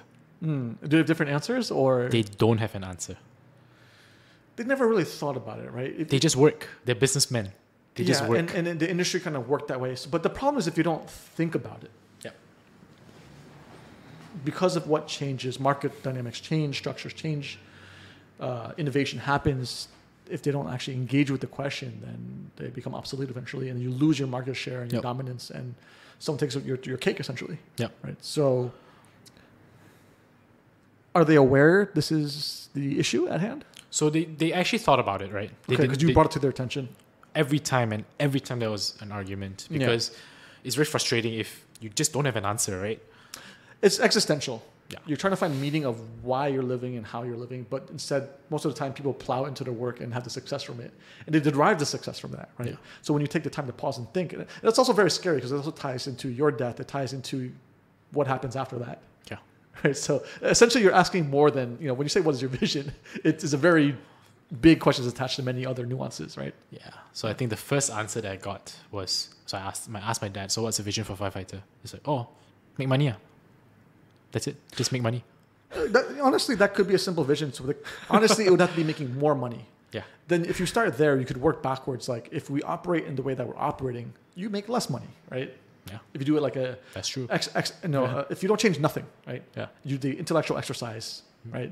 So then you pose that to him. And then he says, oh, but then like you have to prove it though. Yeah. And the question is, how do you prove that? Yeah. You just can't cry about it, stop your foot, and say you're old and it's not going to work, right? You have to actually bring the data and examples, and it's also doing a sale and a vision, storytelling, which you're very good at from your early days of startups, right? Yep.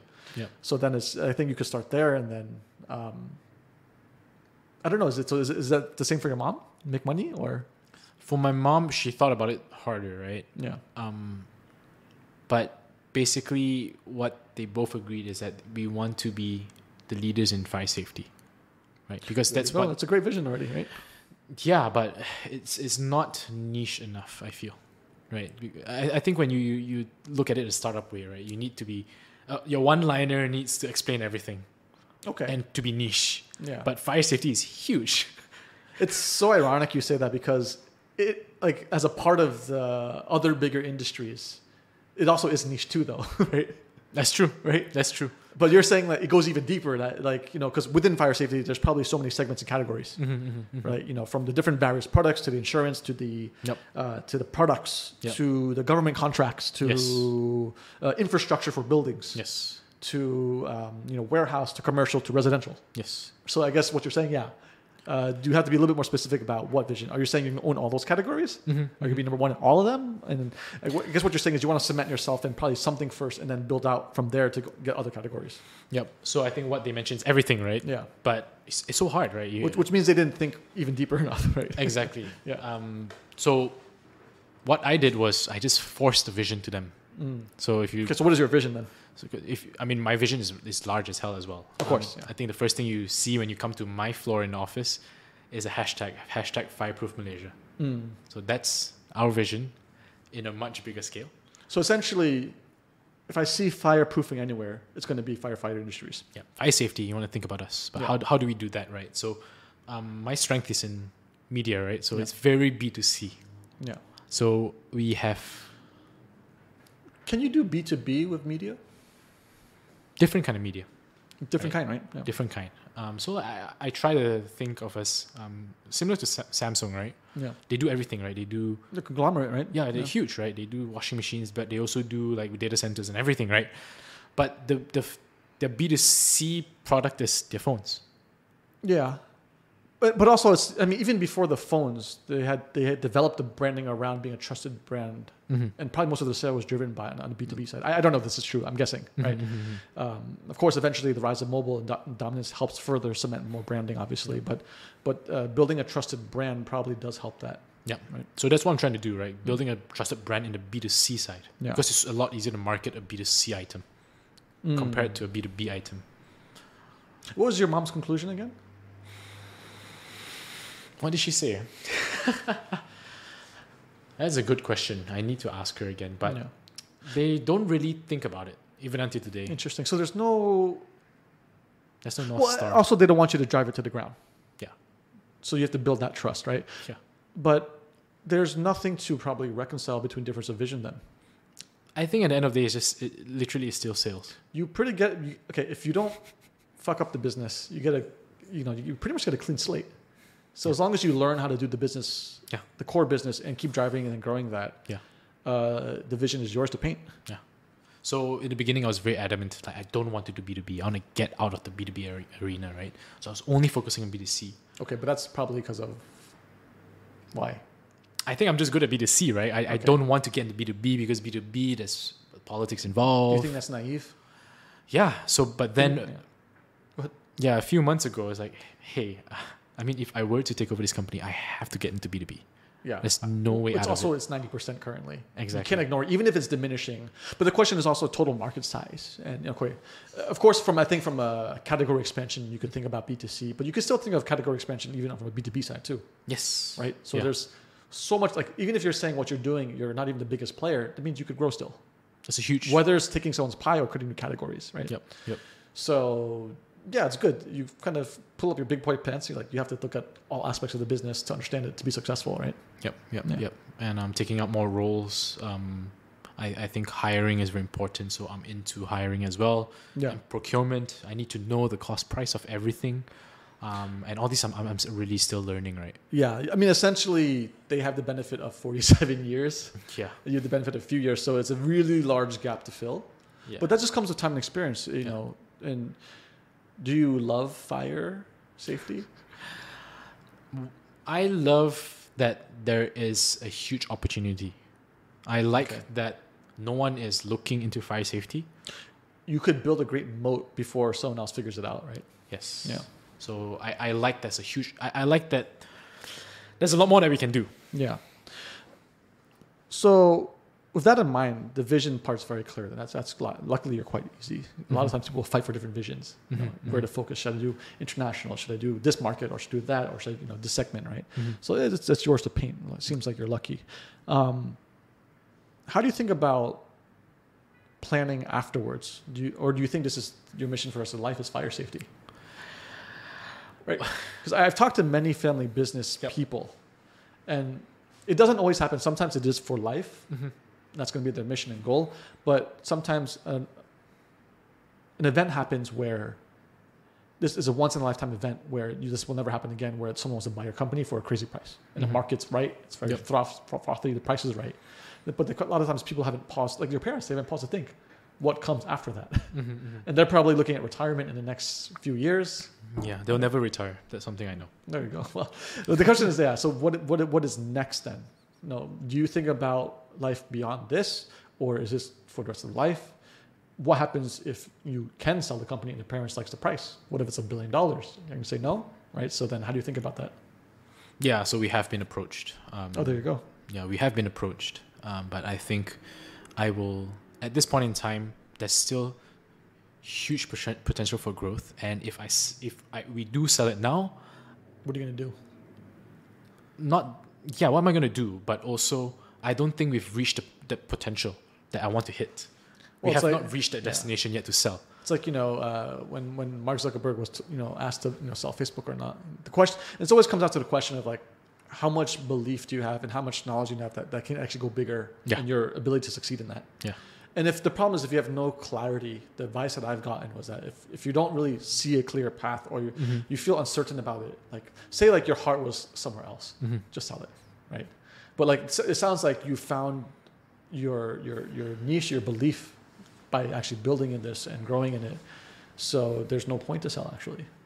At this point in time, no, correct. Right? But I think I will get into media personally in the future. Yeah. And I think I'm slowly building that as well. Yeah. Using media to sell our products. Yeah. You're building your expertise and the infrastructure. Yeah. That talent could, as long as they're loyal, you could keep them. It could always be repurposed to other types of media, right? Yeah. Yeah. So, yeah.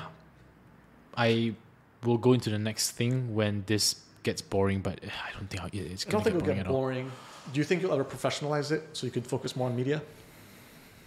Maybe like 20 years down the line. Yeah, because at the point, it's going to be, in theory, if everything works out, more categories, more revenue, B2C, taking other market share even, right? So if it's even bigger and more profitable. So you jump from SME to large cap company. Yep. Right, so that's probably, I don't know the TAM of fire safety in Malaysia. Is it $1 billion company or not, or somewhere in between, a few $100 million company? But even a profitable few $100 million company, 20 years from now, you probably could do a lot of stuff with the profits, right? Yeah. So in terms of investing whatever you care about building in the future, right? Yeah. So how has your parents dealt with succession planning then? I don't think they think about it. Just like the vision. Interesting, because that's some of the other advice I've gotten for other family businesses. That it should be very explicit. You need to have the conversation. You need to write down like a constitution. No, never talked about it. So it's something that you probably have to also do then. Right. I forced them, right? Yeah. I prod them, and I have gotten into a lot of arguments, like talking about shares, right? Talking about shares, very difficult question to talk about. Well, traditionally, what we've seen after a few generations is that if you have too many siblings who take up shares, you have nothing after 1 or 2 generations because it just dilutes and dilutes. The more successful family business we've seen in the region, or even like for hundreds of years in Europe and in the US, right, is that the ones that can continue is like when you have one single guy inheriting everything. He still takes care of the family, but you have control. Without that control, you lose all that value. That's true. Is that what you guys are deciding, or how do you think about it? I don't think it's something I have a say in. It's up to my parents. Well, you should probably think about it differently because this is your future. And if you don't have the control of your future, what's going to happen is it's like any startup founder, if they don't have the incentives or the equity, they're just going to leave. It's too easy. That's true. So right now, technically, my siblings are not in. Yeah. Technically. So there is... Very sensitive, actually, to talk about this. But yeah, I understand the sensitivity of it. So yeah, but I see it in similar to what you said, right? Yeah. Yeah. One single inheritor. But I see a different way as well. Subsidiaries, right? Right. Once you become a huge company, you can have a subsidiary just for cafes, F&B. Yeah. I think that's a better route for us. Well, the other problem is like, how far dilution away do you get of actual entrepreneurs? Because if it's a vanity project of lifestyle F&Bs, but they're just doing it just for the wrong reasons, not an actual business, that money also pisses away in subsidiaries, right? Yeah, that is true as well, and I will figure that out when it happens. Yeah. So essentially, it's a process in the works that you have to also figure out. Yeah. Part of the innovation process. Yeah. I'll give you, in your other podcast, you mentioned that there wasn't as much content about family business and this kind of stuff, but I'd say in the West, there's a lot. And I would urge you to watch this awesome show called Succession. Okay. If that show, I've seen a lot of family business in Asia, and I could see a character for everyone of the family business that I've engaged with. It's like, if you want to see like a very intense version, for you, it's not going to be as crazy, I think, but it's a very good show to kind of process that. Is it is it drama or is it reality TV show? Drama and a little bit of comedy. Okay. More drama. But, Okay. but it's there are the elements of the humor in between it, and 3 seasons on HBO. Really interesting insights into the worlds of family business and dynamics around that, and I think you could appreciate some of the themes. So. I think so too. Yeah. I'm still trying to navigate around the whole family business idea. So my last 2 questions then. I see often that when I talk with my friends who have a family business, they have a lot of baggage living in the shadow of success and the people viewing you as a beneficiary versus a driver of value. How do you deal with that? And how do you accept it? How do you accept it to explain yourself and how you want to see yourself? Baggage in terms of what? It's always a big concern for them. I need to be the one with credit. I'm the one also driving value. It's always more like, how can I prove to my father or my mother that I am successful too? Or how can I show my friends that I also am a better businessman than my parents? But it's very hard because you're not the founder. Do you have this baggage or you don't have this baggage? I think a little bit, but what I realized after like 1 year plus, right, is that sales matters. So if I bring in sales, you get the credibility. Exactly. Yeah. If I bring in sales, if we go viral, my dad sees success when someone talks about one of his friends shares our ads to him. That's very family business. Very like, is it fair to say very China business style? I guess. Very. Yeah. It's very. I mean, which a lot of people in those situations derive perceived value from what people around them are saying. Exactly. Which is reputation. It's because like when you already have everything else, what matters the most, right? Reputation. Yeah. Right? So. Yeah. So reputation from his friends, right? Yeah. When his friends talk about, hey, I saw the ad, and then he would call me and say, hey, what ad are you running right now? Yeah. It's like, oh, good job. Okay. Yeah. So how do you deal with it then? Do you just put your head down and work, or you don't let it bother you? How do you deal with it? It doesn't bother me at all. So I'm juggling a few things, right? I need to gain the trust from the founders. Yeah. So I spend a lot of time with them, outside of work as well. Which is almost 100% of the time you're spending time with them, almost. Maybe 90% of the time. Yeah, but they understand that I have a life of my own too, so I say no a lot. But they have a way of making me feel bad. Typical good Asian parents. They have that superpower, right? Yeah, exactly. So most of the time I get the things I want outside of work. Yeah. I get the budgets outside of work. That's how business is done, I guess, right? Yeah. I guess so, yeah. You're right. Yeah, it's not just family business. It's a different way of doing business. Yeah. Okay, last question then. As a young person, how do you know that you are not just self-assuring yourself versus being truly confident for all the decisions you're making now, especially relative to your parents? Well, metrics, right? Okay. Yeah, metrics. And many different metrics, but I think the main metrics, as I mentioned again, is sales. Okay. It's sales. But in the beginning, I was really focusing on just the numbers in marketing numbers, right? Yeah. Eyeballs, leads. Yeah. And it's now converting to sales. Mm-hmm. So I'm still looking to metrics, right? Yeah. Yeah. So essentially just basically measure yourself. And as you continue to do the exercise of growing sales and you get more sales, you can be more confident, then you know that your ideas have credibility. Yeah. And a great way to test your credibility is against, am I driving value of sales to the business? Yep. And of course, it's more holistic. It's just not pure sales, because you could do very destructive things just in the pursuit of sales. But it doesn't mean it's long-term sticky sales too. Yeah. So it's another way to look at it. Yeah, that's another way to look at it. And I'm just building a brand right now. I'm building a brand, making sure that, building a household brand, right? Yeah. But it sounds great. It sounds like you figured out both sides. The brand side, which builds a moat, also tied to, you need healthy sales to actually survive for the future. Yeah, I think since day one, we have never made a loss, at least for my team. Very good. We've never spent more than we've made.